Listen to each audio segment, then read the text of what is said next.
Robert Yeah. Davi, welcome to Political Punks. Thanks so much for coming. Let's talk about My Son Hunter. You have a new movie out, and like we're talking off air, it looks fantastic.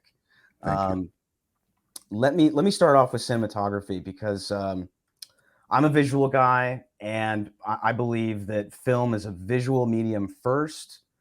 I think there are certain directors that get this and understand this.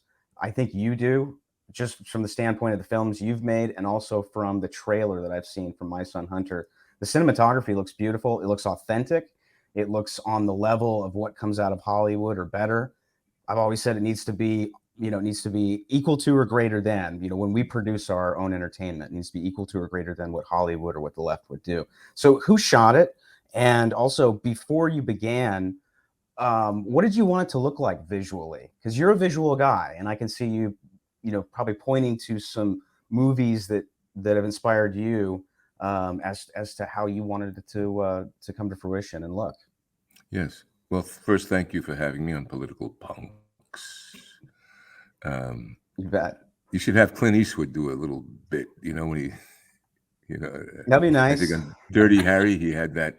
No, you can maybe get that quick clip, That's right. Oh yeah. Yeah. Hey, But punks. didn't I tell you Clint asked if he could be on, and I said no. We have to have Robert Davi first. Sure. Well, thank you so much. The the look of the picture. Yeah. Well, first off, when you do a film, the most important thing, and this is when I directed The Dukes, a good friend of mine was Al Ruddy. There it is, The Dukes. Al Ruddy produced The Godfather and many other films. And so I called him up. I says, Al, I want to, I co-wrote this script here, and I'm going to direct it. And I said, who do you recommend for a DP? He goes, and he mentioned DP Michael Goy. He says, use Michael Goy, no one else. He says, he's great. He's fantastic. I just used him. And then Michael Goy became the head of the ASC. So the look of a picture is so important. So that's my first question, when I first got the script. We're digressing because you're going right to the mechanics of cinematography. Yeah. So when I was signed on and then starting the aspect of, after working on the script with the screenwriter, the most important question to me was the DP. So a few people I had wanted to use were booked. And we were going to shoot in Serbia. So now this created another thing. But I know from filming in Europe that the European artists are wonderful. They go to college, they have degrees, they have some tremendous film vocabulary and all of that. So they recommended this guy, Vlad Ilic, from Serbia. And I saw his reel. And a lot of times on films, especially when they have to shoot quickly, and they shoot with the new technology. It's no longer. I'm lucky that I had so many years on film, and there's some great things with the new technology. So, but my most important thing was to him, I don't want you to use these fluorescent lights that they use, these white lights, and then they later color correct it. I says, I don't want to do that. I don't want to have that. So, are you comfortable with that? And I then showed him a picture that, when I read the script, was I saw right away. If you've seen the movie American Hustle by David O. Russell, have you ever seen that? And it's about the abscam sting that the FBI did, right? True story. And the tone of that picture, great. So I remembered seeing that in 2011 or whenever it was, and then I watched it again. And I said, this is the look of the picture. Yep. I want this kind of, and The Godfather, Gordon Willis, I said, I wanted something textured. I don't want to have something that's going to be, And you got some shadows. You got a little bit of noir in there, which and what's interesting is, so for people that don't know, for what I understand, you're doing real lighting on set rather than doing it in post. Oh yeah. So many movies today are just shot with just kind of like hard lighting, and then in the post they go in with a colorist and they tweak it all and they add color. But it goes very raw. It's raw footage with no color at all. This year, my dailies had already texture, and now I know you know, what I'm going to see basically. Exactly. And then I know what I can augment in the colorist, what the colorist can do, and let it. And so anyway, so that was the first step, getting the DP, and that was the genesis of getting the look of the picture. Then I knew I wanted to move the camera a lot, and made sure that I had the tools to paint, and meaning the jib arms, the cranes, the steady cams, you know, the fisheye, and all of that, as I'm building my look. Well, that's what's so, I think, important about this, and why, you know, I would love to hear why a feature film and not a documentary. I mean, obviously we kind of all know, but, you know, a lot of times on the right, you know, political folks decide they want to be movie makers, and then you lose all of this background and expertise that someone like you has. It's much more difficult to make a film. Documentaries, you can get existing footage and put the camera up and have a guy talk for a few minutes and then cut to a little, and it's kind of it's still an art form, of course, but you know, and we both knew Andrew Breitbart, and Andrew, I met him on the USS Ronald Reagan in 2002, and you know, understanding, and I had been part of the Wednesday Morning Club of David Horowitz, who was a terrific conservative thinker. And the frustration, and Andrew talked about it a lot, as we all do, is politics is downstream from culture.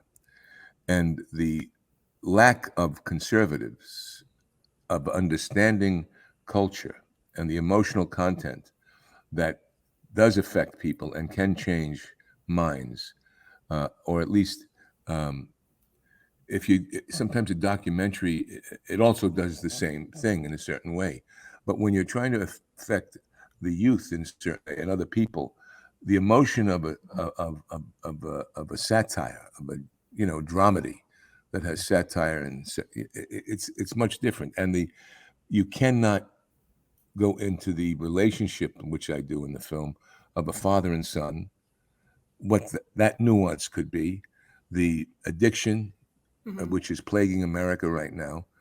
For, you know, I've had family members that have had a problem with addiction, so I'm sensitive to that. So it was the need to make a film that people can watch and get an emotional response to within the performances, and enjoy that aspect of it.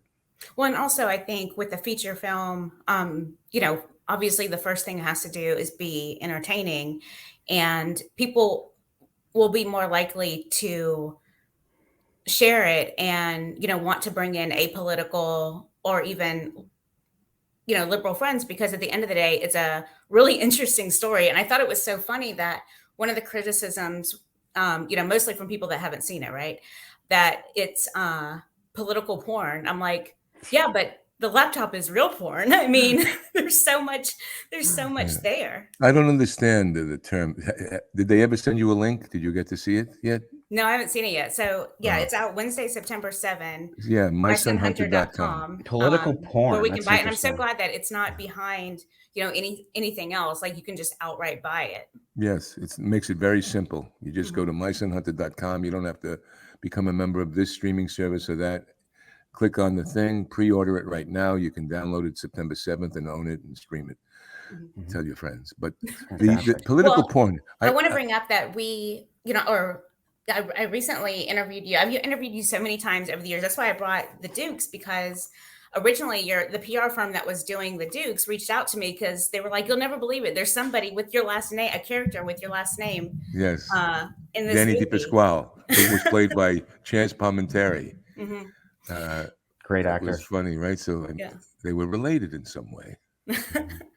So over on Human Events, I interviewed you again on Pop Culture Warriors. And, you know, when I came up with the column in late 2021, I emailed, you were the first person I emailed, because you are the godfather of Pop Culture Warriors. Because, you know, every couple years you might hear from an actor that's like, kind of gives a half-hearted endorsement of the Republican candidate. But, you know, and this isn't a dig on anybody that's, vocal, because not everybody is a student of history or a lover of history like you are. So they might not necessarily be this, deep into it.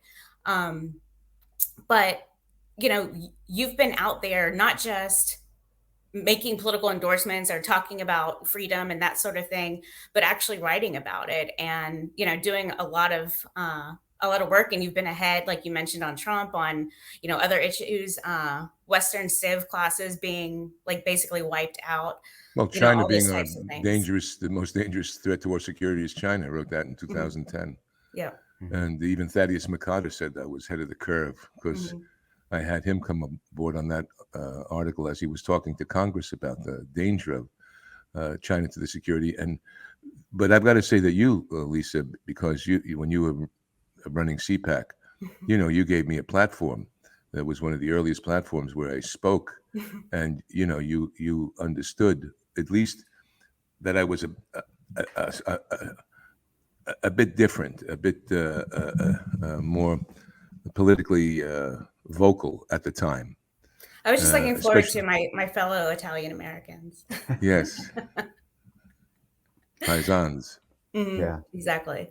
Well, and there were some questions that came up, that I wanted to interview about, but there's just so much like nuance, and certainly Brett with his background, as a movie lover, and in the entertainment industry, I just really wanted to bring us all together, especially talking about how Hollywood and entertainment is so inspirational for so many people, no matter what they do. And, I had asked you what your childhood pop culture obsessions were, and there was just, too much to do. And I felt bad because I think you named 2 movies and I hadn't seen either one of them, but I know Brett has.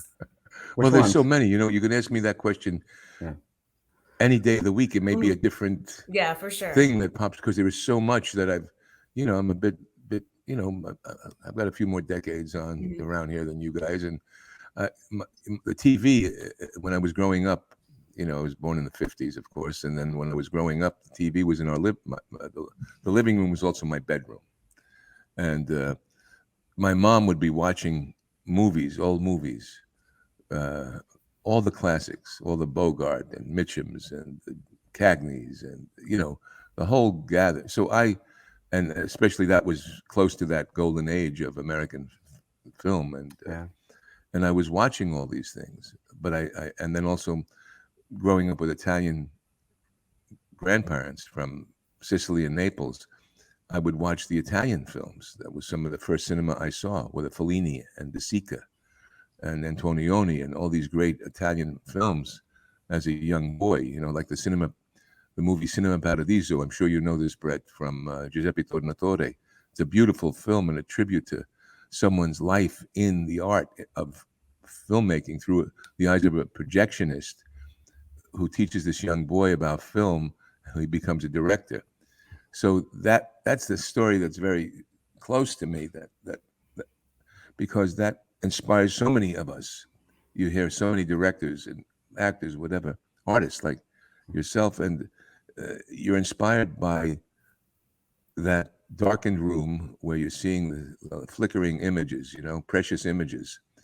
And I always wanted to know who made the picture. I was always interested in the auteur, not just as an actor, the performance, but I like the overall aspect of auteurism. And that was inspirational to me. So when, Lisa, you asked me that question, it's a huge, you can't just, I can't just do that, because there's so many influences in film and in music, and people that have mentored me through all of that process, through all that investigation, because you have to have and it's unfortunate. I talk to the youth today, and they don't have, it's not an amnesia because they haven't forgotten it. They just have never been taught it. Right. They just don't know it. And it's a real disservice to America, because as pop culture goes, and what the mark we made on this planet with our filmmaking, people will watch a good film over and over for performances, for the style of the picture and whatnot. So that's why it was difficult for me to answer that question. The lack of curiosity is troublesome to me on behalf of young people today, because for me, I was the same way.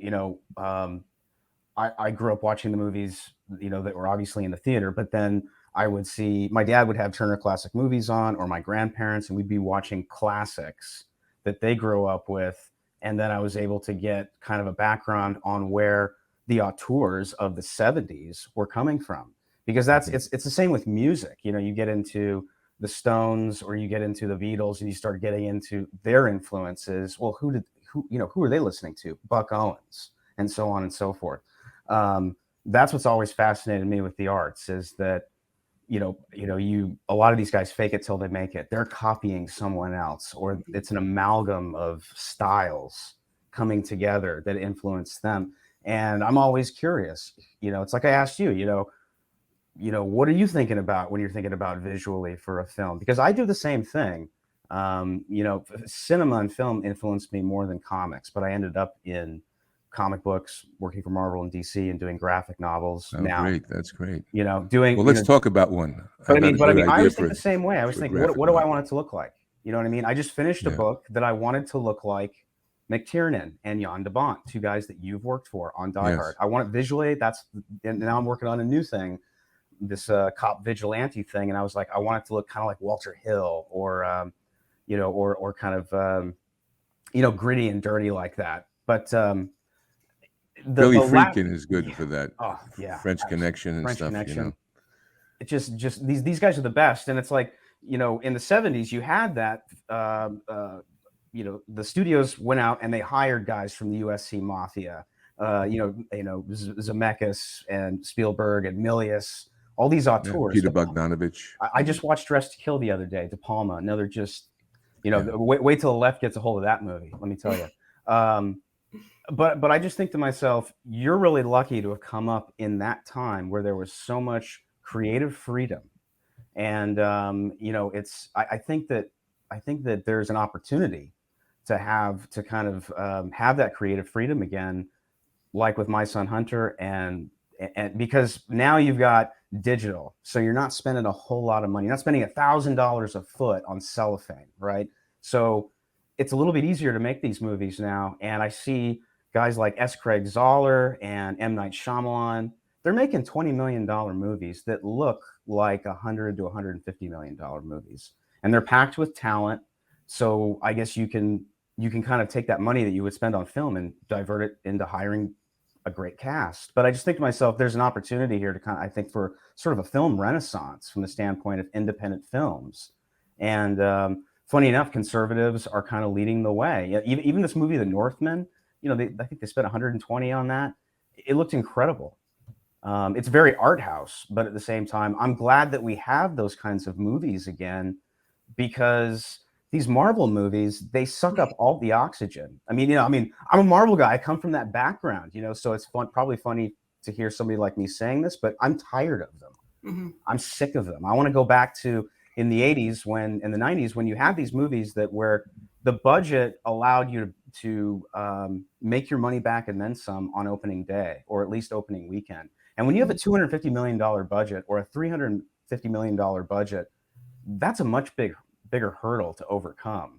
And it's also why we don't get that many movies anymore, it seems like. But I think with like the smaller films, I think there's an opportunity there, and that's positive for cinema. And I think, right, you talked about before, and obviously Davi or Robert has brought this up, is that a lot of those movies are made for an international audience. They're made for China. They're not made for US audiences.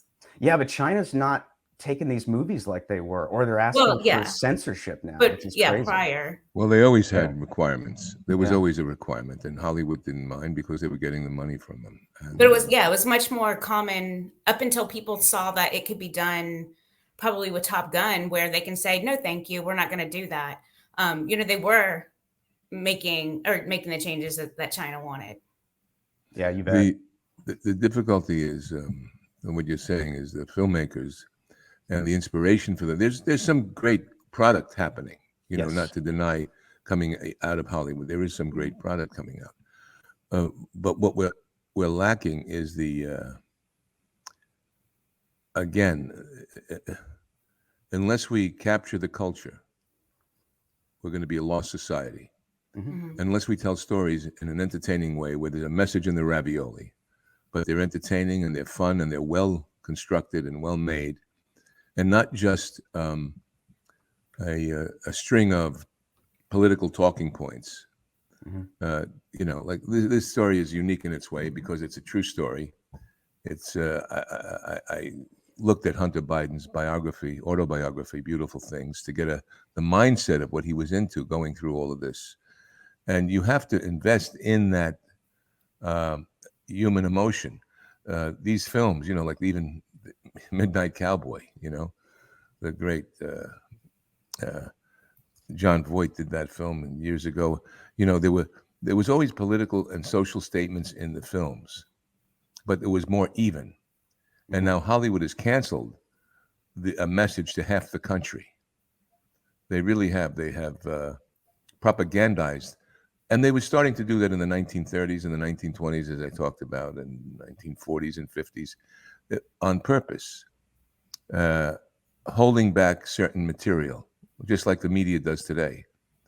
They'll hold back certain facts and stories to put out an agenda, and the fear for me is that we have people, like I'm watching comments, and it's split in some ways. The people who have seen the trailer, and it's a good trailer. Yeah, it is. They haven't seen the film, and they'll mention a thing like political porn. You know what I mean? Without seeing the film. Now, was The Wolf of Wall Street political porn? Was American Hustle political porn? Was Fear and Loathing in Las Vegas political porn? I mean, you can go on, and you say to yourself, well, where do they come? Because it's about the laptop of the president of the United States who has an addiction problem? Is that, and they made these underlying corrupt deals or questionably corrupt deals with influence peddling and then whatnot? How do you justify that? How do you say political porn? You're telling a story, and I think it comes. So it's hard to combat that, and you need the courage of filmmakers, young filmmakers like yourself, Brett, that give us a material that there is a message in the ravioli. Yeah. That's still tasty and delicious, and there's enough spice and sauce, and it just is a meal. So people sit down and they eat the meal, but at the same time they're going, "Oh wow," huh? Well, don't you think that storytelling, it's rather than being a political speech, a political ad, a white paper, a documentary, these things typically preach to the converted. They rarely, shift opinions, and they're not really meant to. But I feel that, like storytelling, you can take something that's hyper political, like your story, and if you weave it into a story, the audience comes to conclusions on their own. Yeah. And everybody likes to feel like they're coming to conclusions on their own. They don't want to be lectured to. They don't want to be hastened. They want to feel like that, they're intelligent and they can figure it out for themselves. And I just feel like a story is a much easier way to do that. And frankly, that's how we communicate. Humans communicate. I mean, it's like, Robert, if I asked you like what you did yesterday, you're going to tell me a story. Well, I woke up and I had breakfast and I played with my kids and then I went and ran errands. And it's like, you're telling me a story. I mean, this goes back to like the caves of Lascaux and sitting around a campfire and the way just humans interact and relate and to each other. And I just think that it's better for us to get back to feeding souls and entertaining the culture rather than lecturing people, because you're going to be able to hit a much wider swath of people out there. You're going to be able to interact with people that you normally wouldn't otherwise do with a political ad or a documentary. Absolutely, because it touches the human heart in some way. People that have seen the film, say, wait a second, why am I feeling something for Hunter Biden? I go, well, that's the point. Well, and also, I mean, there's a lot of good stuff. You know, when I was reading the text messages between Joe Biden and his son, you know, begging him to come home. I mean, this is a father who is concerned with his addicted son. I mean, you can see past the political part of it. And that's what's so great about the trailer is it doesn't focus too much on, you know, the deals and all of that political stuff. I mean, it is a Oh, story. it's in there. It's in there. We have to, because it's But I mean, it's a trailer that will appeal to everyone. yes, yeah. The trailer, you know, is and one of the things that I liked about the piece also when I first got the script was that it's told through the eyes of a 25-year-old left-wing activist who is a stripper to pay for her college education, and she meets up with Hunter Biden at a strip joint, and they then start a relationship, and he has to then go somewhere else, which winds up at the Chateau Marmont. And this is stuff that because it was initially said just in a strip joint, and I thought that was too visually boring for me. And then I delved into Hunter's story and saw, wait a second, he did this, he did that, that happened, this happened, that happened. And I worked with Brian Godowa, who wrote the script, and I says, you know, we got to infuse this script with these things here.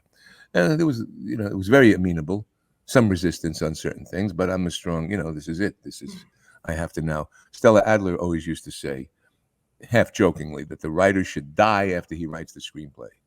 I don't necessarily believe that, but I think he should, and he had, you know. But the a terrific script and the structure of it, but I played with that. But the idea of this young girl having a relationship with Hunter Biden, she's a composite of these other girls, that then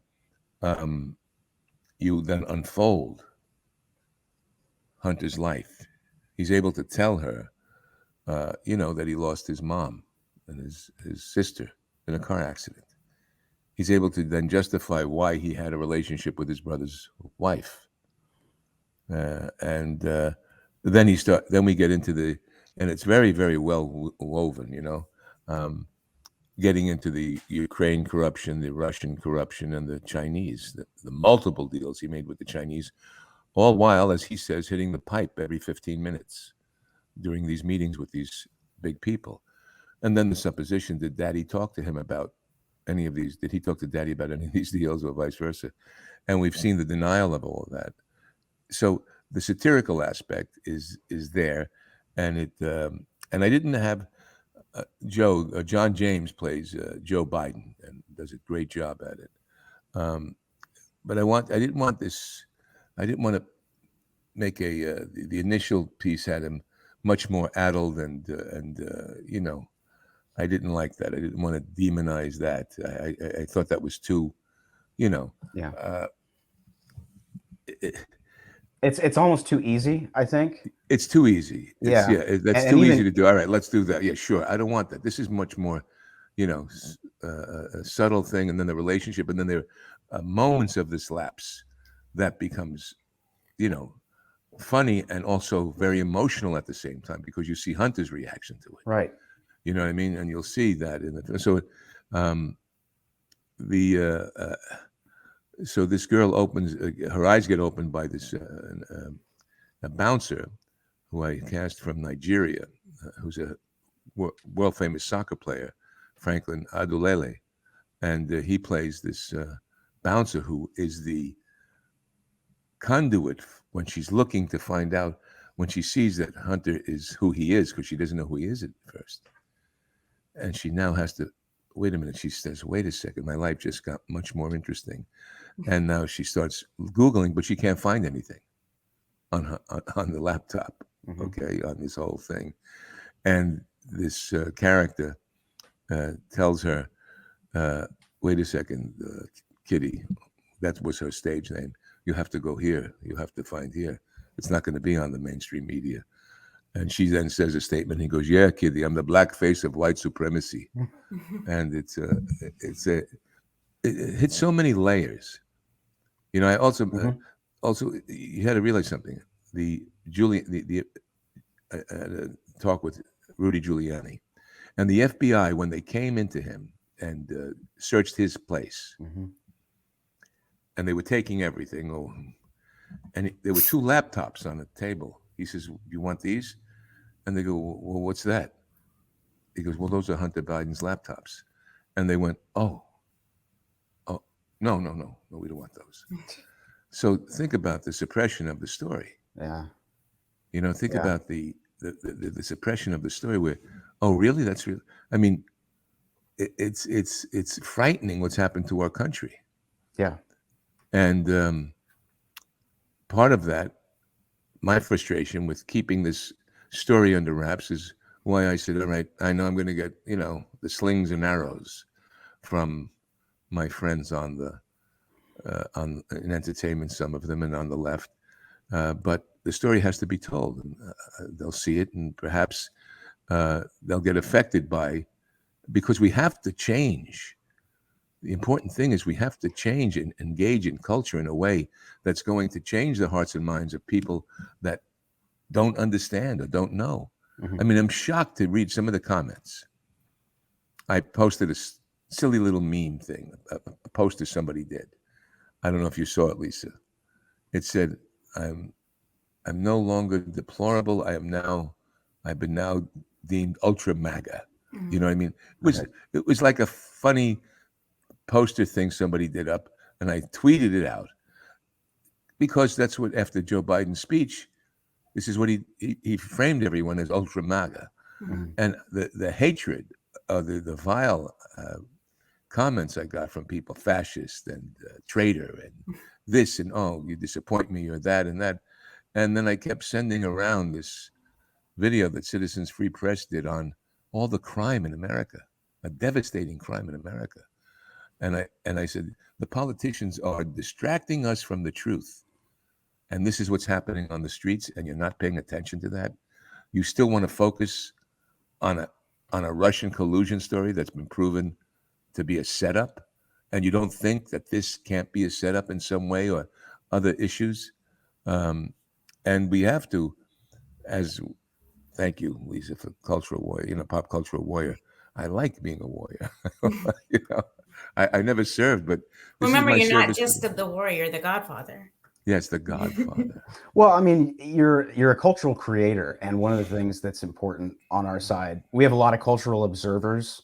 Most people just kind of sit around and observe and say, Disney sucks and Netflix sucks, and I canceled my Disney Plus and I canceled my Netflix, and it's like, great, and what good did that do our side for reaching out to the masses to try and persuade people? Nothing. You're just cutting yourself off. And I just think that, we need more cultural creators who actually, like you and like me and others, to go out there and create stuff that is going to engage people that we normally would never interact with. And I think that the danger of saying, movies and TV and comic books and animation is gauche, or that's lowbrow entertainment, I'm above that. Well, maybe that's true. Maybe you sit around and read novels about 18th century warfare, and good for you. But that's not going to help us. Like I said, reach out to a bunch of people who we would normally never interact with, never talk to, never persuade. And we can do that with things that are entertaining. Therefore, you bypass all the politics and you go straight to the storytelling. And that, like Bob Evans says in The Offer, that feeds souls. That feeds the soul. Mm-hmm. And I'm not interested in lecturing people anymore. I want to feed souls with good storytelling that brings them to conclusions on their own, no matter what it is, and also that makes them feel good and doesn't trash America. And it's like, I don't think that that's too high of a bar to set at this point. It's a huge if you vacuum, read the article frankly. that Lisa did on Human Events, where I go into what Ronald Reagan said, his final farewell to the American people in 1988. The last part of that speech is all about the culture, is all about an informed American patriotism, and not just, American patriotism, not just but the cultural aspect of that. In other words, we watched shows that celebrated our American values. They didn't denigrate it. They didn't bring it down. They didn't want to destroy America. Even in our differences, even in our our complexities and our difficulties. They were framed in a way to try to bring us together. And now they're ripping open wounds, and they want to tear Jefferson down. And I wrote an article about that. Mhm. When President Obama changed the name of Mount Denali, well, it was Mount McKinley. And he changed the name of Mount McKinley to Mount Denali, Mhm. which is what the locals called it. But it was given an honor to Mount McKinley for his momentous. He was an abolitionist. He was against slaveries. He helped the gold standard in terms of opening up Alaska. McKinley was a major, major monumental figure. And when Obama quietly renamed it Denali, there was not a peep or a strong enough peep, because our GOP is weak and they're brain dead. I'm Yeah. sorry. They're weak and they're brain dead. And the left and the right in America, both sides are responsible for what's happening to our country today. Absolutely. They're compliant. And they play a shill game, I believe, in politics that create a distraction over here while they're doing this over there. And none of them have because it goes back to culture, telling a story that you said, Brett. Mhm. They don't know how to tell the story. They don't know how to communicate to the American people that will, they'll they'll do the rebut to the speech and not Mhm. give a reference point to say, wait a minute, it's almost like, all right, we've got to do, here's what I envision. If I was going to do a movie about the back room of Congress, all right, listen, yeah, we need your help on this, all right? So, yeah, we'll give you some red meat for your people, but do me a favor, don't go into here, go into there. Yeah, and your seat's going to be protected. And we'll do this over there, and then later on, I'll owe you that, and this will happen here. So let's, go easy on that. Because I come back and I see the people rebutting a speech like that, and it's kind of, where's the real, dynamism in terms of being able to communicate to the American people and the hearts and minds of young. When I grew up, we had My Three Sons, you had Leave It to Beaver. All right, they always say this is, you had so many different shows. Those are great shows. But they had values. They had this, they had that. They even had Red Fox. Mhm. You know what I mean? You had Webster. You had shows that You had Family Ties. I mean, that's what I grew up with. Alex P. Keaton, man. I mean, Cosby Show. oh yeah, Cosby. I mean, that must-see TV in the '80s, which was a middle-class family ritual. It's something that all the middle class could go and do together and enjoy.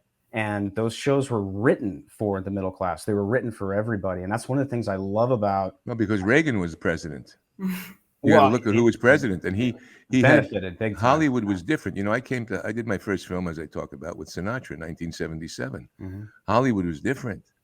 Hollywood was different in the 50s and 60s and 70s. I mean, a lot of the guys were left-wing, bleeding heart liberals. Even Charlton Heston Mhm. was a left-wing liberal. He was a lefty. He was a liberal, and then made the transition at a certain point. He was the president of Screen Actors Guild. And then they, same thing with Sinatra. Mhm. Same thing with Ronald Reagan. And then he saw what was happening to our country. But Mhm. the youth doesn't know this. They don't understand this. So they see,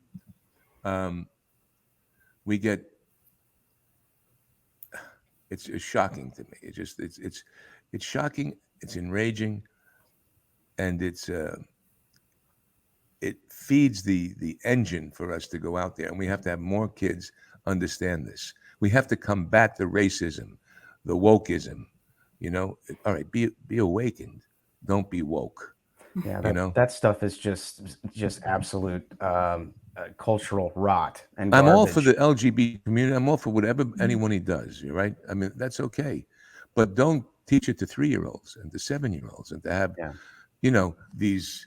I would never take my daughter to a strip joint or some dancing thing in any level. I don't care if it's straight or a gay thing. You're talking to the guy that did Showgirls. You know what I mean? But I wouldn't show that to my daughter right now. I just watched that the other day. I love Verhoeven. I mean, that guy. I mean, that guy has a special place in my heart. And it's ironic that the Mad Dutchman does American entertainment than a lot of American directors. It's just great. I mean, he's made some, a lot of those iconic movies of that era. But you're talking about Congress. I ask myself, what do these people conserve? These conservatives in Congress, like, what do they conserve? What do these conservative billionaires conserve other than their money?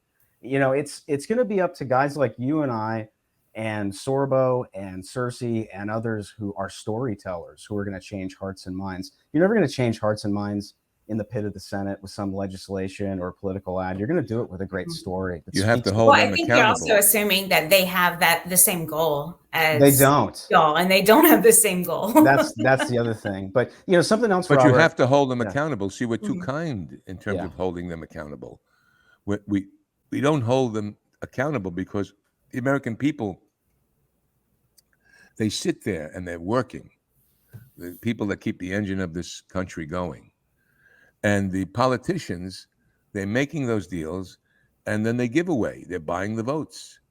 They're buying the votes and the country will collapse as government gets so big. And then once you're on the breast of government, getting fed on the breast of government, if you don't do what they tell you, oops, we're taking that away. You're not getting any more milk. What? I mean, it's absolute Marxist socialism, and you've got crazies on the right and the left. Both of these extremes. But it's sometimes I think of the political party thing. America first is what we should be focusing on. That's what we should be focusing on. Mm-hmm. This America first, this other thing about left and right sometimes. Are you for America first? Then how can you let these inner cities have the crime and the homelessness you're letting them have? How can you complain, this mayor of Chicago? How could she complain because the governor of Texas says, you know what, we can't hold 2 million people. You're a sanctuary city. You want this. This is what the Democrats want. Here you go. Here's a busload. Same thing in New York and the other places. And they're crying and they're whining and they make it seem like you see what they're doing. And the people there are seeing that. There's got to be people on the left that see that and go, wait a second, what are we doing here? That's hypocritical. Mm-hmm. I hate hypocrisy. And it's anyway, we veer off so many different. I wanted to ask you about satire with My Son Hunter, because when I watched the trailer, there's definitely some satire, there's definitely some humor, albeit dark. But I like that a lot. I love satire. And one of the things that was important to me when I adapted Clinton Cash into a graphic novel was I knew that it had to be funny, just from the standpoint, I knew it had to be kind of Dr. Strangelove, Sopranos style, National Lampoon, even satire, in order to make it easier to get the truth across. And I don't, you obviously don't go that far, National Lampoon style in My Son Hunter, but there's obviously some satire and some humor. Why did you choose to go that route, with this movie? Well, the initial script had some sensibility of the humor, they had, but it was too much of a lower kind of humor. In other words, commenting on something instead of it being the process of something. Okay. And coming out of the process. And for me, humor, the tone, like I did with the Dukes, I understand. For me, I have a different sensibility with what humor is. Humor comes out of the real life human condition. Mm-hmm. And I then had to take that to create a different kind of message in that. There's one particular instance, there's many, but they had where Joe was, money was he would be falling up the steps, picking up money on the steps of the building and stuff like that. And that, it was it would have got a guffaw laugh, you know what I mean? Mm-hmm. Or that kind, but it was not tasteful to me. It was not, so I devised this other thing. That got the same kind of message across, but it's kind of a little more entertaining, a little more, and that's through the whole thing. Mm-hmm. But you have to have satire because it's also entertaining. Again, the style of a satire makes the unwatchable palatable, right, or the unbelievable sometimes going, oh my God, this happened? Yeah. I mean, you can't make it a full-on, quiet. drama here. Straight. Yeah, Yeah. you can't do it. It doesn't. You need the curveballs in there. That whoa, the audience goes, wait, I didn't see that coming. Oh my, so it's very funny. Yeah. There's very funny moments in the performances, and even when I rehearse the actors, finding those beats.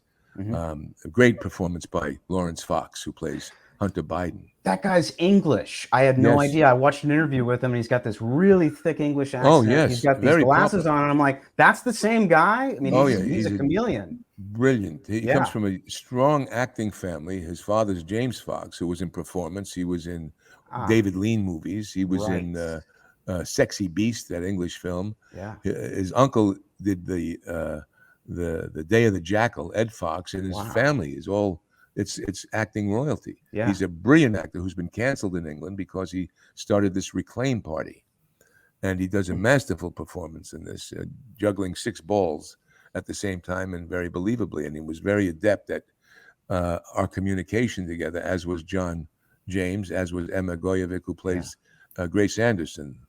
I got to bring up John James because I'm a huge Dynasty fan. I grew up watching it because my mom watched it, so I was forced to watch it. And then over COVID, I binged, I think, all 12 seasons. I think there is. I think it's 12. It went for a long time, but it was the rival to Dallas, and Joan Collins, obviously. But I was blown away at how tight the writing is. All the writing during that period is so tight because they have that little time window, 40 minutes or 44 minutes to cram all that in. They're very efficient.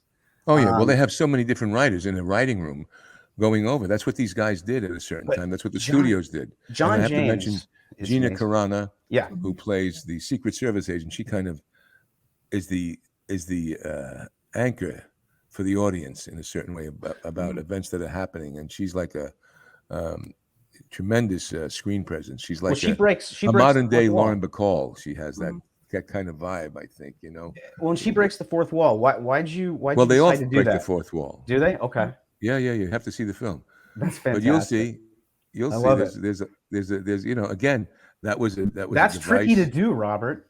I mean, don't you agree? That's kind of tricky to do. I mean, absolutely. John Hughes and certain directors know how to break the fourth wall and make it work. You'll see. You'll see. It looks good though. I mean, I've seen in the trailer that they're obviously breaking that was another thing that it's just fun to understand how to look at. I've been in town for 47 years working with, like you said, some of the greatest directors and cinematographers. If I don't know anything now, I may as well give it up.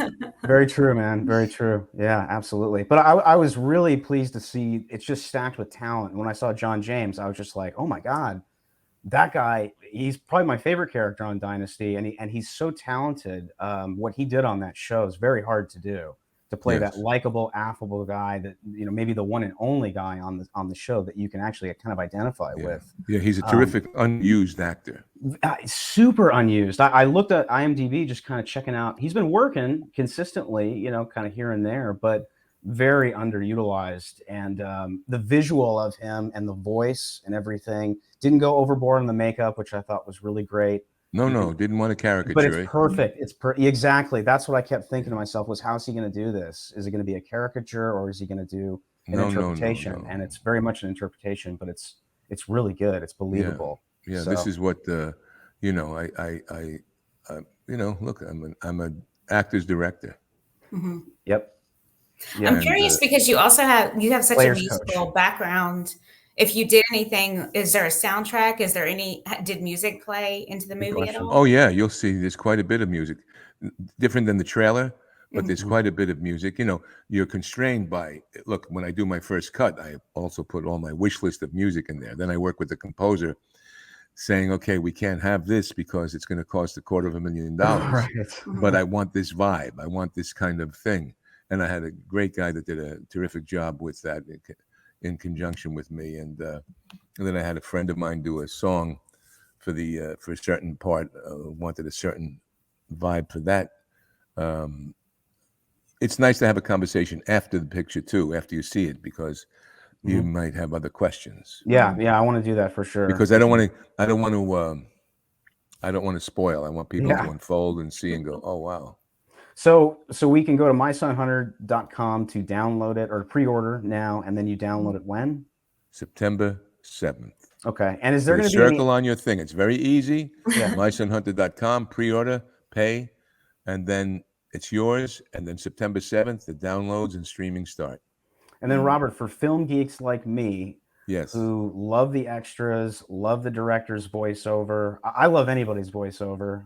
I don't know what it is, but I'm one of those guys who loves all the extras, the special effects, how it's done. Is there going to be anything like that down the road, or do you get that with this version, or what is? No. Maybe down the road there'll be something Okay. like that. This is just purely to get this film out Just the there film. Okay. and have people enjoy the movie. And then as people see it, then we can have some kind It'd of. be great to have you with a director's voiceover, like on some extras. If you guys do a Blu-ray or a hard copy down the road, that'd be awesome. Yeah, you know? it would be fun, that process of it, Brett. You know. Yeah, definitely, because you can kind of get into some of the guts of the movie, you know, which I want to do today. I wanted to kind of talk about filmmaking because that's you know, Your that's passion. it is storytelling, man, and that's my passion essentially. And it's just strange. It's You ever see the weird movie because 8.5 by Fellini? I haven't. I Have you not. seen Cinema Paradiso? No. This is the foreign stuff. That Have you seen The Bicycle Thief? I've seen The Bicycle Thief because of the player. Okay. Have you seen work by Robert Bresson? No. Pickpocket. No. You have to inundate yourself, because let me just tell you, any of the great directors you mentioned, that's in their library. That's the only reason why Altman. You've got to go back to those. You'll get so blown away. Yeah. Frank Capra. I mean, you'd get so blown away by some of these pictures that they did in the 30s, the 40s, the 50s, the 60s, the 70s, the 80s, and European film. Your mind will explode with the creativity and the gorgeous filmmaking that they were able to do, and where a lot of you ever see the movie Force of Evil? Is that Abe Polanski, John Garfield? You would have known if you saw it. Is Orson Welles in that, or is that? I'm that's thinking Touch of Evil. Touch of Evil. That's another great film. Anything Orson Welles. Touch of Evil is a great film, but Force of Evil is John Garfield, and it's a film that every time before he starts shooting, Marty Scorsese watches. But these are films that the young filmmaker doesn't know. What they know is the Marvel comics, and they know the modern filmmaking thing. And it's to me, I go back to the classics. It's just the same thing in our literature, in our school. Talk about education. Education has crippled culture in the schools. They are now talking about modern books. They don't talk about the classics. Kids don't understand what Shakespeare was, nor do they, or Chekhov or Ionesco or any of the great traditions of the great art. And it's important. That's why I talk about culture. We have to fight for that. It's like the Great American Songbook that I started to do around the world, is because that's the Shakespeare of America in terms of music. It's the amalgamation of the American experience. It comes from the black jazz and jump blues artists, their struggle, the American Indian, the Lebanese, the Scottish, the Irish, the Welsh, the German, people that have been here since the Revolutionary War, and then the sons and daughters of Jewish immigrants. And no matter where I go in the world, you needed the Italian to sing it, of course. You had Sinatra and Dean Martin and everything else in there. But it translates all over the world. It's where people learn their English. It's where they learn I went to malls in Europe during the holiday season and other areas, or stores. They're playing the Great American Songbook. Right. They're playing that stuff. And we've forgotten it here. We got chum pa cha chum ta ta, and you got that and this and that and the twerking and everything else, and that's the culture. You got auto tune, man. It drives me nuts. It's incredible. We watched the documentary The Wrecking Crew, and also my friend Emil Richards, the great vibe player, and a lot of those guys were on my album. They're so amazing, man. It's just incredible to think that those guys produced all of the great music and sounds. And it's like you get into the 80s, and you've got studio musicians of that era as well that also produced a lot of the hits on all these guys' record. Nobody knows them. They're kind of these unsung heroes. Good artists know them. The Bob Dylans, the Barbra Streisands, the Sinatra, the Tony Bennett's. The great, the Billy Joels, the Stones. They know who Carol Kane is. They know who these iconic, these legends of the studio are. And it's the same with Muscle Shoals. when you think about all of Aretha's hits, the music was produced by a bunch of Southern white guys. It's just beautiful, and that's rock and roll, man. Rock and roll is like and all this music is the ultimate appropriation, and that's the point, you know. Yeah. So I wanted to ask you last question. We lost Richard Donner last year, one of the greatest directors of the last 40 years. First movie I ever saw in the theater was Superman the movie, and it's probably why I got into comics and graphic novels later on in life. But you had the great pleasure and honor of working with him. What was he like, and why do you think he was such an important and iconic voice in Hollywood? Well, Dick Donner was just a great person. He loved filmmaking. He was just he, he, he was loved by everybody. They had a memorial at Warner Brothers for him a couple of months ago, and the people that showed up was just astounding. And the cast of Goonies was there, and Sam, my good friend, I forget his name. He was in Lethal Weapon. Danny Glover. Danny Glover. Yeah. Mel gave a message. I mean, it was Spielberg was there, and such iconic people. And Spielberg produced Goonies, and he also did the second unit shooting, and they were very close on that. And so, the Dick Donner was I'll give you, for instance, we have Goonies, and now the wardrobe designer had a certain look for my character, Jake Fratelli, which was the antithesis of what I wanted. So he was giving me a little thing, and I went to Dick Donner. I said, Dick, I have an idea for the character, blah, blah, blah. Because we went over to the wardrobe. He says, give him what he wants. Right away made me feel. Now, there's a scene when I'm feeding Sloth. You know the scene in the basement when I'm feeding Sloth? That was written, and Chris Columbus wrote the screenplay. And Chris Columbus, it was written whereby I have the food, and I put a plate of food just close enough to Sloth that he can reach it, but just as he goes for it, I giggle and I move it away from him. And then I taunt him like that, back and forth. I says, this is such a banal thing. I says, look, let's make these characters. I says, what if? And Jake Fratelli we were counterfeiters. He was upset. Remember, he had that line about, how am I supposed to create with this Smithsonian piece of garbage? And I put the word create in there. I said, all right, I want to make him an artist. So what would he do? The only person he could talk to or sing to would be his brother Sloth in the basement. Mama wouldn't listen to him. Francis wouldn't listen to him. But Sloth, to get fed, would have to listen to Jake. So I said this to them, and they go, well, show us, both him and Dick and Spielberg. I did it, and they loved it. And it was that creative. And he did that with the children, the kids at the time. Now they're grown men, Josh Brolin and Sean Astin and Corey Feldman and Kwan. And I mean, and the actresses. But he was and to the crew, he was always very upbeat. He had a great sense of humor. He had the best laugh. You can hear it from miles away. And he respected every member of the crew. He took input. He took input, I mean, remember they were talking to him about a scene in, I think it was Lethal Weapon. And Michael, what's his name? He was Michael Diva, I think it is. He was the godchild of Marlene Dietrich. Michael Riva, R-I-V-A. And Michael had ideas about the set for Lethal Weapon. And I remember them telling Dick, hey, we want to do this with it, blah, blah, blah. And just the collaborative aspect of Dick Donner. And they did a documentary on me called Davi's Way, which was to have I was going to try to recreate Sinatra's main event at the Madison Square Garden, knowing that we couldn't, and I even spoke to Jerry Bruckheimer about it, but I had wanted to do that. So my friend said, let's do a documentary on it's a very funny documentary. It should have been on Netflix and, these reality series. You should try to watch it and get my album, Davi Sings Sinatra, as well as My Son Hunter. But what we did in that Davi's Way is I called Dick, the producers, directed, wanted him to be part of that, talking about Goonies, because there was an Italian, one of the most famous Italian rap artists, J-Ax. He's the Jay-Z of Italy.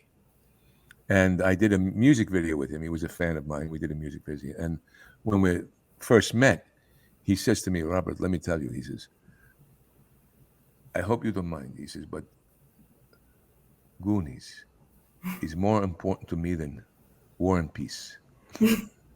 And then he showed me his tattoo of Goonies. He goes, Italy is the Goonies of Europe. And then he more now. He has more tattoos. So when we went to see Dick, we played this clip for him, and he got the biggest kick out of it. Now, he could have said, no, I don't want to be part of the documentary, blah, blah, blah, blah, blah, blah. But he was, as was Quincy Jones, talking about me and the singing. So, yeah, Dick was a wonderful human being. It seemed like he had a really big heart, and I could just see that just through his movies. Every movie that he ever put out, it's just chock full of heart. Yeah. It's amazing. That's it. So, yeah, that voice, too. It's that booming, ha! He would laugh. You'd hear him. They'd have to say, Dick, you're on the soundtrack. Ha! I mean, you'd hear him like this. And they'd have to, like, get him out. It was great to just hear that wonderful laugh.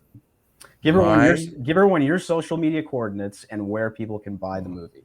My social media. All right. On Twitter, it's at Robert John Davi. That's Twitter. Then on Instagram, it's at Robert Davi. Okay. And then I've got at Robert Davi. Make sure it's the right one on Facebook, because there's some guys trying to do gnarly stuff. Make sure it's the real Robert Davi. Then there's Davi Sings Sinatra Facebook, and then there's the website that when I start doing music, I'm working on a new album that'll be out hopefully by February. It's DaviSingsSinatra.com. And Awesome. knock yourself out, have some laughs and some fun, and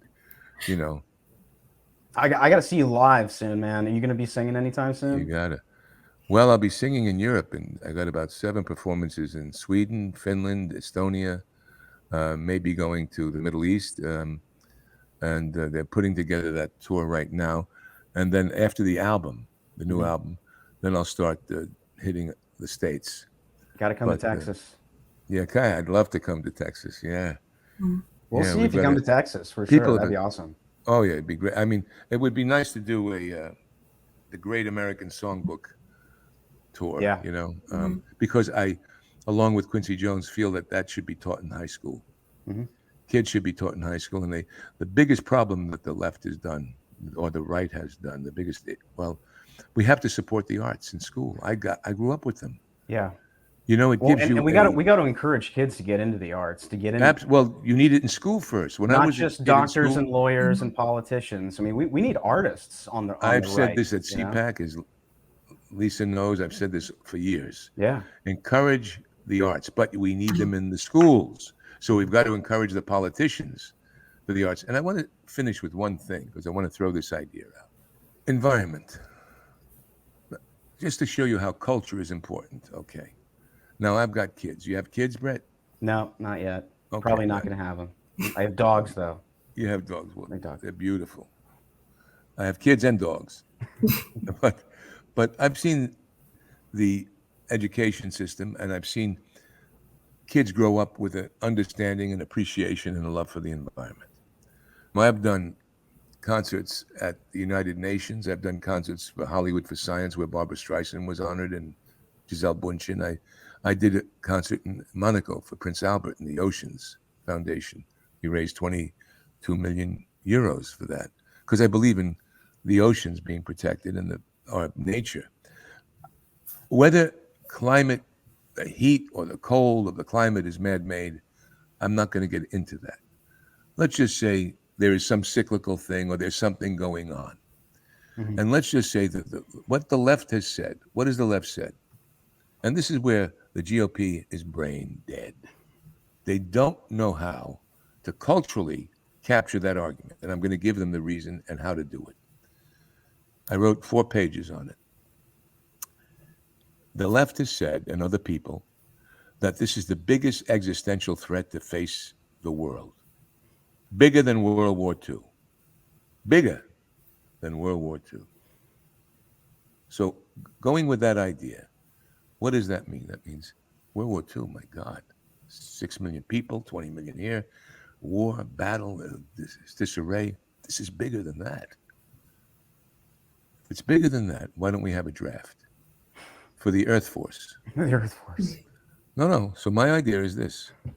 For every 60 applicants in the inner cities, 59 are rejected for the armed forces. There are 20 suicides a death a day of military personnel. Why don't we have an Earth Force? Get the retired military personnel and others, set up a program, a draft, 4 to 6 years, 18 to 21. So instead of Greta going out and screaming in the streets and kids with pink hair lying down in the street saying that the environment and screaming, this is bigger than World War II. You have to give to your country and to your world. Become a member of the Earth Force. You will learn reforestation, toxic mishaps, flood relocation, any kind of natural disaster. You will learn new green technologies that are coming for the future so you can have a job and be aware of it. 4 to 6 years, you sign up, and then you get education and you get your health care. The Earth Force. If it's the biggest existential threat, the youth has to be held accountable for their beliefs and not just get a free ticket ride and go down we have to sacrifice, do we not? It's better than a bunch of keyboard warriors just talking a bunch of talk. I'd like to see them also go and do what the Forest Service refuses to do, which is manage the forest. Absolutely. It's so California doesn't burn down multiple times a year like it's doing right now again. No, you know? I was in South Africa, 2001, doing a film. They do controlled burns. Sure. They have this control, because otherwise it would be, but this is all what the Earth Force encompasses, this idea. And the right in America, if they pull this idea forward, what does it do? It says to the left, really? Then if you're going to give us this infrastructure bill, make this part of it. And let's create this Earth Force. Let's galvanize our youth. And that, to me, is where our politicians lack vision, because what is the other solution to that? What is the solution to that? It's why I got pissed at Mitch McConnell in 2009 when I met him. And I said, take care of immigration. And I says, here, what you have to do. Don't fine them. Let them come out. If they're criminals, they leave. Let them go on the line to become citizens. They must pledge allegiance to the flag. They must learn English. And for every year they've been here illegally, they must give some kind of 4 hours a week community service somewhere. And I said that to McConnell. I said, this is an idea for them. And looked at me with a dumb stare. Instead of saying, and I went to Hispanic communities and people and spoke about this, and they all nodded their head. They liked it.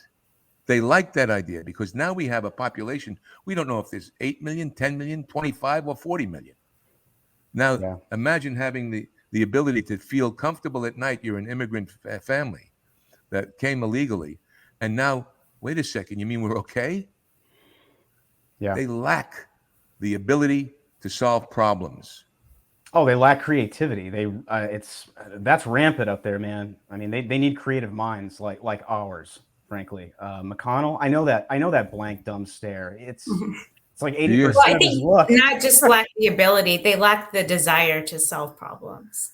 It's easier to sit around and twiddle your thumbs and let's make a committee on this. I mean, they're like that person at work that just looks busy but never does any real work. That's what Washington is just chock full of. Hey, something I've always wanted to ask you, which is completely off topic. Goonies, the scene with Chunk in the middle of the road, you're sitting in the Jeep and you start singing. You're also smoking, which I love. I love that aesthetic on camera while you're singing.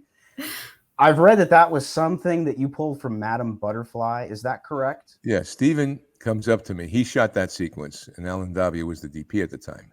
It was Dick Donner and Nick McLean who did principal photography. Steven did some of the second unit because we had so much to do. How much fun is that, man? It was incredible. And Frank Marshall did third unit. So even I'll tell you two other moments in the Goonies that people. So that moment there, I'm in the car doing this thing. That was my idea. And Steven says, give him a song. And I had to come up with something right away. But they didn't want the song. He says, but make the song so we don't have to worry about the rights. Okay. So I started, it was a Madame Butterfly riff. And then I just, gibberished the words, some of the words to it. but that's what that was. That moment came from there. The opening of the film, when I come to the car, the running to the car, and sometimes it always happened with a girl or a guy, a friend. You go to open the door for them, and they pull the door, and the timing's off, and you can never open it. It locks when you close it. You know what I mean? So you're stuck. So I said to Joey, I says, Joey, let's do this bit like that. And then there was a sunroof, and I said, and tell Mom goes, up, Jake, up, and I'll come through the sunroof because I can't get it in. So that was a thing. And Steven shot that sequence. Improv. So, and then the next thing was where the fire around the car. All right. So Joey's supposed to light one of our counterfeit bills, you know what I mean, and throw it out the window to ignite the gasoline. We're doing that, and I know that they tried about 8 attempts, and I'm chomping at the bit to tell this to Steven Spielberg, who was great. And I says, Steven, his gun. Let him shoot the gun at the gasoline, and that ignites a spark, and that does the thing. I says, it's Raiders, the Raiders moment when he takes the gun out with the guy. I never even put those two together. That's so yeah. That's so awesome. that was the thing for that, and there were so many other fun parts. The creativity is so much fun. Well, Sean's a couple of years older than me. I met him probably about 10 years ago. Great person.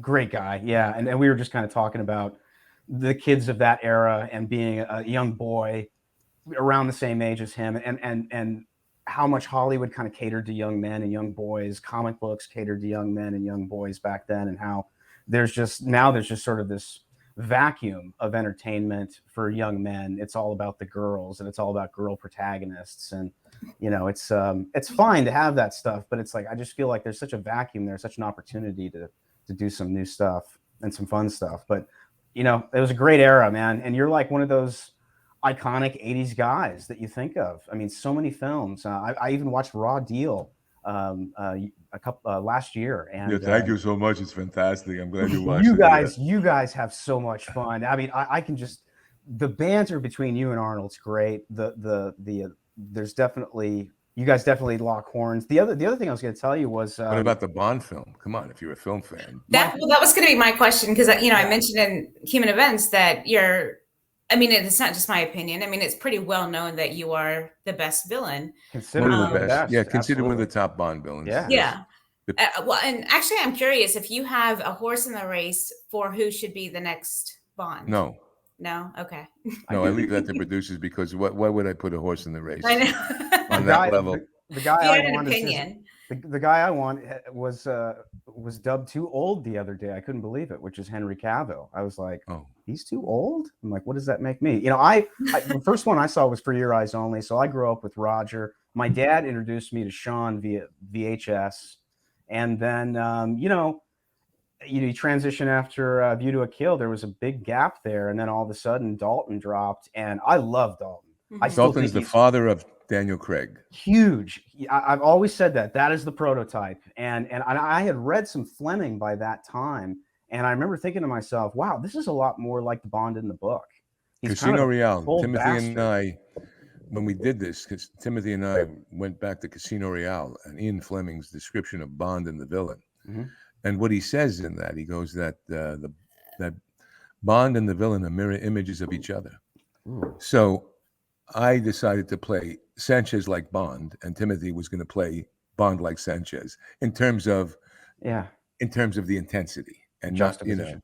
the juxtaposition, the edging. So it evened out. It was a very interesting, but that's what Ian Fleming had you guys had some great chemistry together. I wish you had more camera time. The scene where you're serving him coffee and he's smoking, I love that scene. I wish it was longer. Yeah. I wish they because they're feeling each other out there. Yeah. They're kind of testing each other, and they're playing each other. And there's such great chemistry between the two of you guys, because you got talent. You got real heavyweights there on camera. And it's beautifully shot. I'm in my pink shirt in that one, right? Yeah. Pink shirt. And it was a great setting. That was filmed in Acapulco. Mm-hmm. Yeah, that had. I remember. I think I said to Heller, I suspect everyone. Anyone, you know, Mhm. like that. Because the Achilles heel of Sanchez at that time, because I suggested the thing, loyalty is more important to me than money. Mhm. And that was his Achilles heel, Mhm. Sanchez, Mhm. you know, Trusted, right? trust, loyalty. Yeah, yeah. No, a great villain. Probably at the time, I kept thinking, this isn't Spectre. This isn't something that's kind of a little bit more abstract. This is really down to earth and much more realistic. And you could see this guy as a Think real dude. about it. This was done in 1989, 90. We're dealing with drug cartels. We're dealing with drugs. And Mhm. El today we have the biggest problem in the history of our nation with fentanyl and other drugs pouring in. So Bond is always so they say, oh, it's not about a worldwide problem. Chapo. That's because people, the myopic understanding, that was the biggest problem Mhm. because it threatens the youth. It threatens it threatens our lifeblood. Mhm. It's Well, not now, some guy that you could point a finger and now go into a battle with. No, it's insidious. mhm. Yeah, yeah, it's crazy. Now we got the fentanyl that looks like Smarties. It looks like candy colored and stuff. It's just nuts. It's So, frightening. It's funny. We're talking about changing hearts and minds on the border. You watch either of those Sicario movies, which are by Taylor Sheridan, and Josh is in them. Speaking of Josh, just crazy. I got to remind myself when I watch these movies and he's playing Matt Graver that this is Brand.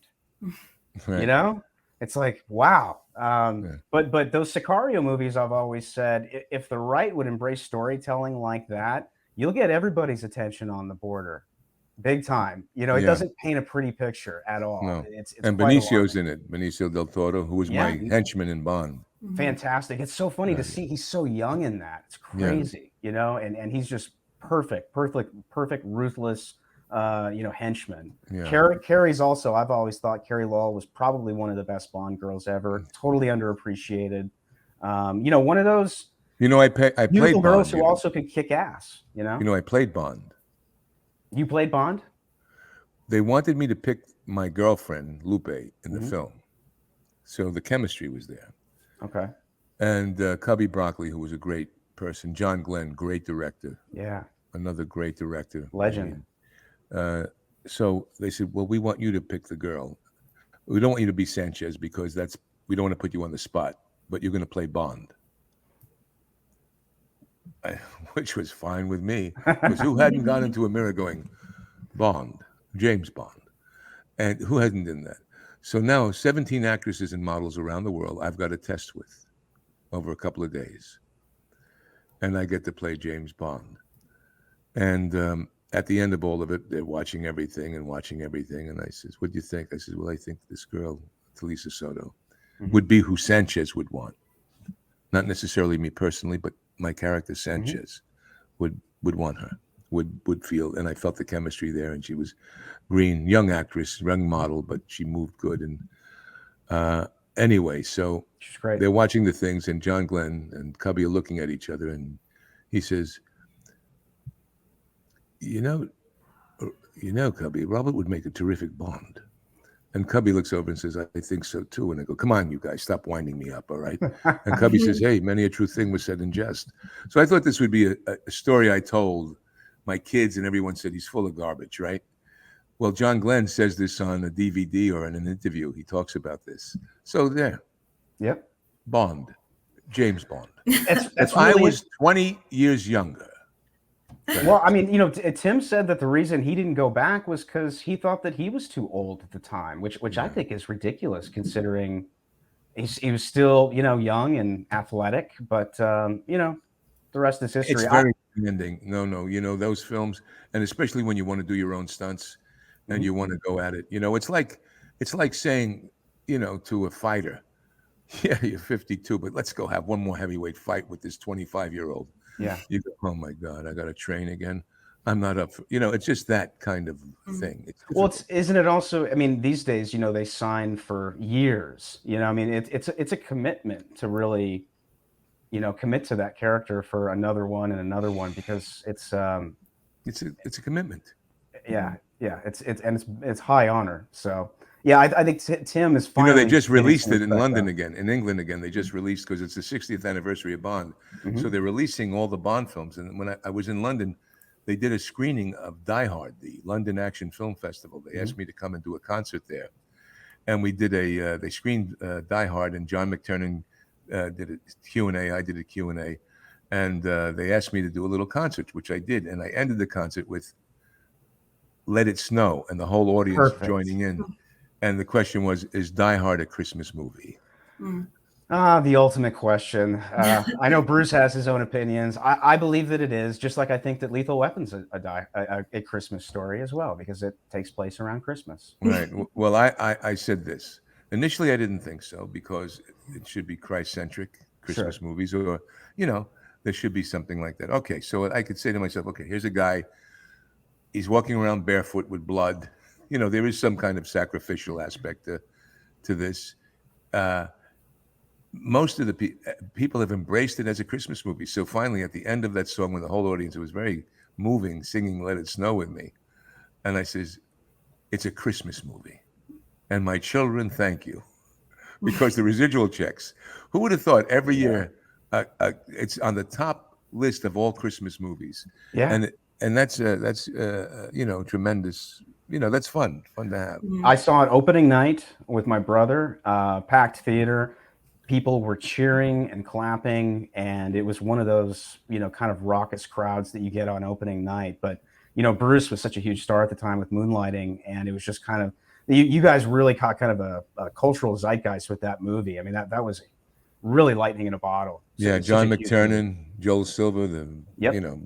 Best of Yeah. the best at that moment. Yeah. Best of the best of action. Absolutely. I mean, McTiernan's coming off Predator. You got Jan de Bont. I mean, these guys are all, what talent. It's just incredible to me. And, speaking of which, that's the kind of caliber of talent that we need making movies going Absolutely. forward on our side. So, and the writers. We need the writers that understand the content and understand you need to have, storytelling, we've talked about man. Yeah, it's huge. It's huge. It's everything. So, and I think without the fundamentals of storytelling, I think you're lost. We see that today with the broken writers of Hollywood.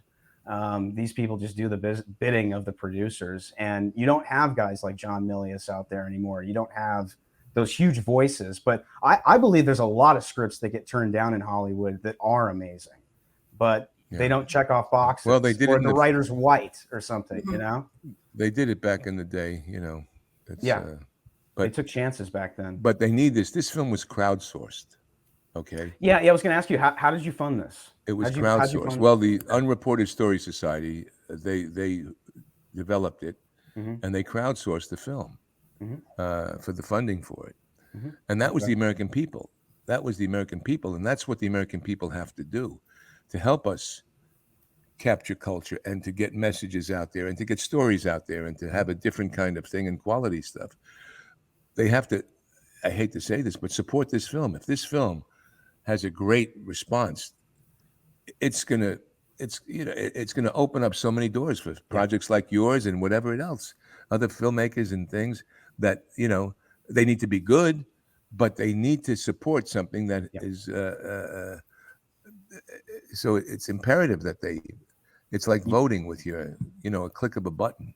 No, I always liken it to Tom Wolfe and The Right Stuff when Gus Grissom says, or they say, no bucks, no Buck Rogers. and I've crowdfunded some projects before, and they were successful. And I always tell people, you are the Medicis, you are the patron saints of my art. Without your money, your participation, your support, this does not happen. So stop being cultural observers. If you can't be a cultural creator, support them and support Robert, support my projects, support others, because that's the only way they get created. And it's easy to sit around and say all this stuff sucks. Well, it's not just fine, the suck. but It's not just that. It's also affecting culture. So we capture the hearts and minds of our generations. Exactly. That stuff that sucks, it's effective. So, which is why we need our own stuff. We need to produce our own stuff and, produce it well and get it out there and have people support it, because that's the only way that it can happen over and over again. So, But thanks so much, man. Really appreciate it. This was a lot of Oh, fun. thank So, you, and Brett. I'm looking forward to Thank you. seeing the movie. So we got Yeah, to talk me after too. we get to watch Yeah, it. Lisa, we'll do a 3-way call. That'd Okay. be awesome. Yeah, you know, because I want to know what you think of it. I'm Yeah. anxious to see what you feel. Yeah, I really And do. don't forget.